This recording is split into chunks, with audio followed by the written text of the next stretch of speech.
Assalamualaikum warahmatullahi wabarakatuh. Salam kepada para sahabat Jaket Konveksi Official dimanapun Anda berada. Mudah-mudahan Anda dalam keadaan sehat walafiat ya. Amin ya Allah ya Rabbal Alamin. Nah, pada kesempatan video kali ini saya akan menjawab satu buah pertanyaan dari video saya yang sebelumnya ya.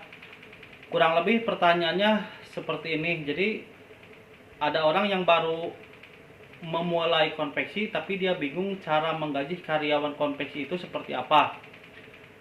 Nah, mungkin mudah-mudahan dengan adanya video ini bisa sedikit memberikan gambaran atau nambah pengetahuan cara menggaji karyawan di konveksi yang efektif itu seperti apa. Nah, maka tidak usah berlama-lama lagi, simak video ini selengkapnya.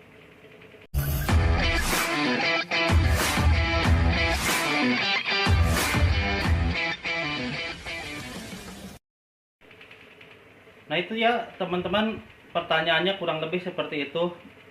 Gimana sih cara proses menggaji karyawan konveksi? Namun yang saya ketahui ini konveksi mungkin ada 3 macam ya. Yang satu konveksi maklun, atau ada juga yang bilang konveksi CMT.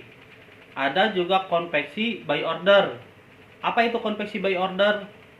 Konveksi by order itu adalah konveksi yang mengerjakan cuma kalau ada pesanan saja. Nah, itu namanya konveksi by order. Ada juga konveksi produsen. Jadi produk sendiri dijual sendiri.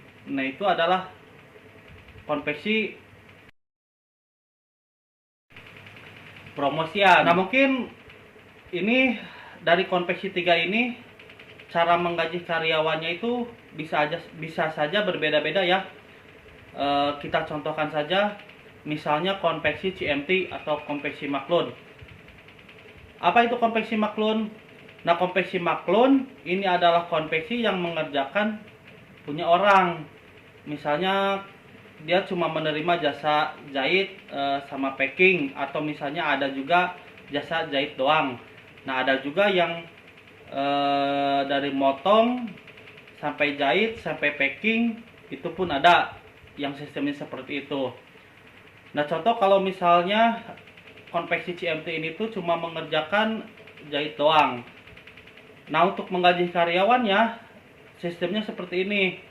Jadi kalau misalnya si konveksi itu contohlah mengerjakan satu buah gamis dengan harga dari bosnya 30.000, misalnya seperti itu ya. Nah, yang 30.000 ini Anda harus membagi 3. Satu, misalnya 10.000 buat tukang jahit, yang 10.000 lagi itu buat aksesoris, buat juga biaya makan, juga bisa juga untuk membayar listrik. Nah, ngambil dari yang 10.000 ini. Nah, yang 10.000 ini itu buat ownernya. Nah, kok besar katanya buat ownernya 30.000 padahal tidak ngapa-ngapain. Nah, tentunya tidak seperti itu ya. Mungkin yang 10.000 ini buat owner itu mungkin juga bisa kepotong lagi. Contoh misalnya, andai kata yang punya konveksi ini tuh dia ngontrak. Nah, ini mungkin kepotong lagi buat kontrakan, atau misalnya buat dana buat ada kebutuhan yang di luar dugaan, misalnya entah itu kerusakan mesin lah. Nah, itu buat gambaran konveksi CMT atau konveksi maklun ya. Nah, jadi diusahakan berapapun dari bosnya itu kita harus musyawarah dulu ke kalau misalnya konveksi Anda mempunyai orang yang dipercaya, kasarnya mandor. Nah, tentunya Anda harus berkoordinasi dulu sama si mandornya tersebut. Misalnya entah itu kerjaannya jaket, entah itu gamis, entah itu kemeja. Nah, dikondisikan dulu. Misalnya, Kang, ini saya ada orderan bikin kemeja dengan dari sananya harga sekian. Nah, nanti mandor yang membaginya.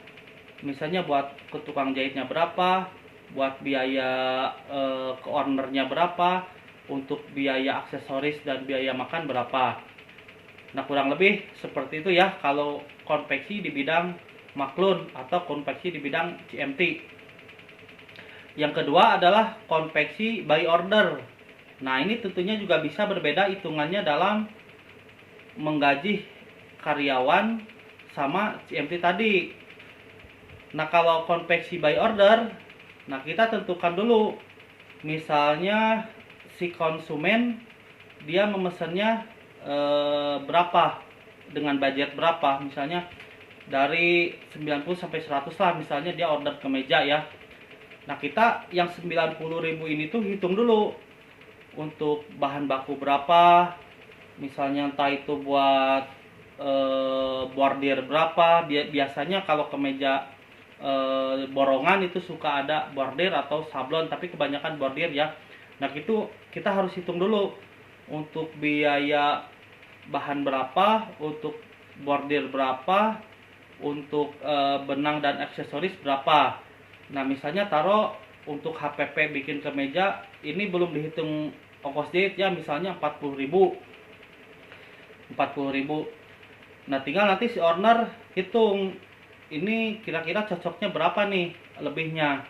Misalnya buat si ownernya 40.000 cukup lah. Itu untuk biaya makan, biaya listrik, mungkin bisa dihitung buat biaya sewa tempat gitu kan.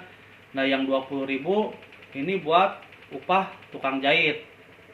Nah, mungkin seperti itu untuk konveksi di sistem by order.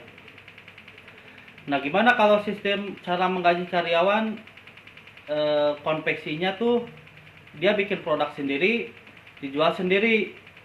Nah, ini mungkin ada yang bilang ini konveksi promosian, boleh dibilang seperti itu ya. Nah, biasanya kalau di bidang konveksi promosian itu upah jahitnya biasanya agak sedikit lebih dibandingkan konveksi maklun ataupun konveksi by order. Biasanya suka sedikit lebih mahal daripada maklun dan konveksi by order. Misalnya dia membuat produk contoh inilah seperti jaket yang saya pakai ya.